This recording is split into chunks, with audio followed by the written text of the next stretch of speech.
নমস্কার বন্ধুরা, হনুমান জয়ন্তীতে হনুমানজির পুজো বাড়িতে কিভাবে সহজভাবে করা যায় আমি আজকে সেই কথাই বলছি।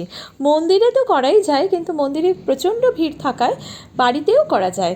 বাড়িতে করতে গেলে প্রথমে 5টি পাতায় লিখতে হবে এইভাবে জয় শ্রীরাম, চন্দন দিয়ে লিখতে হবে জয় শ্রীরাম 5টি পাতায়। সেটা অশ্বত্থ পাতা হলে খুব ভালো হয়, না হলে পান পাতাতেও লিখলে হবে। এই রকম 5টি পাতায় লেখা হলো জয় শ্রীরাম। 5টি পাতা না থাকলে 3টে পাতাতে লিখলেও চলবে। এরপর এই যে হনুমানজির মূর্তি, এই হনুমানজির মূর্তিতে লাল ফুল অবশ্যই, কেন হনুমানজি ভীষণ লাল জিনিস ভালোবাসেন, তাই প্রথমে লাল কাপড় পাততে হবে। দেখো আমি যেরকম পেতেছি লাল কাপড়, তার উপরে হনুমানজির মূর্তিকে আমি বসিয়েছি এবং সেখানে আমি লাল ফুল দিচ্ছি। আর এই সিঁদুর, লাল সিঁদুর দিয়ে চারদিকে দিয়ে দিতে হবে, সিঁদুরের টিপ পরাতে হবে হনুমানজিকে। আর যদি ছবি থাকে তাহলে ছবিতে একটু গঙ্গা জল দিয়ে ভালো করে ছবিটা মুছে নিতে হবে, তারপর হনুমানজির পুজো করতে হবে।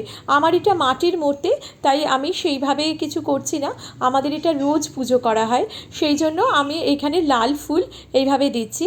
প্রদীপ অবশ্যই দিতে হবে, আর দিতে হবে তুলসী পাতা।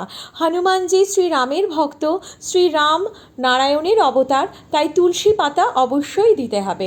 তো তুলসী পাতার এরকম ছড়া দিয়ে দিতে হবে, আর ওই যে পাতায় জয় শ্রীরাম লেখা ছিল সেই পাতাগুলো দিতে হবে।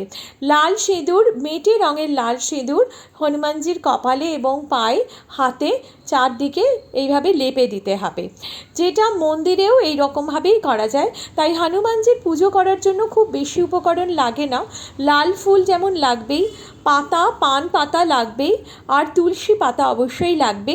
ঘিয়ের প্রদীপ দেবেন, ঘিয়ের প্রদীপ জ্বালাতেই হয় সেটা দিয়ে আরতি দেওয়ার জন্য। আর প্রসাদের মধ্যে হচ্ছে কলা তো থাকবেই থাকবে, তার সাথে বাতাসা দিতে পারো, আর ছোলা দিতে পারো, লাড্ডু দিতে পারো।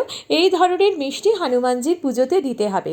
হনুমানজির পুজো করার জন্য অবশ্যই হনুমান চালিসা পড়তে হবে। আরতি করার পর হনুমান চালিসা পড়ে নিতে হবে।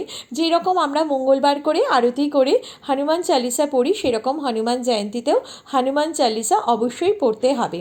এইভাবে পুজো করলে সব রকম সংকট মোচন হয়ে যায়, বাড়িতে সুখ শান্তি ফিরে আসে। তাই আমার মনে হয় প্রত্যেকেই মন্দিরে তো যাবে, কিন্তু মন্দিরে না গিয়ে নিজের বাড়িতেও ছোট্ট করে সহজ সরলভাবে হনুমানজির পুজো করতেই পারো। এইভাবে পুজো করলে তোমাদের যে কোনো সংকট কেটে যাবে, সংকট থেকে মুক্তি পাবে, বাড়িতে সুখ সমৃদ্ধি চলে আসবে। আর আমার এই ভিডিওটা কেমন লাগলো অবশ্যই জানিও। আরও সহজভাবে আরও অন্যান্য আমি পুজোর কথা তোমাদের জানাবো। মন্দিরে দেখো কতটা ভিড় হয়।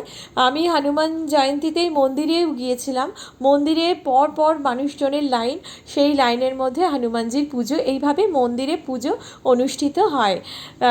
তো মন্দিরে পুজো তো দিতেই পারো, কিন্তু বাড়িতেও সহজভাবে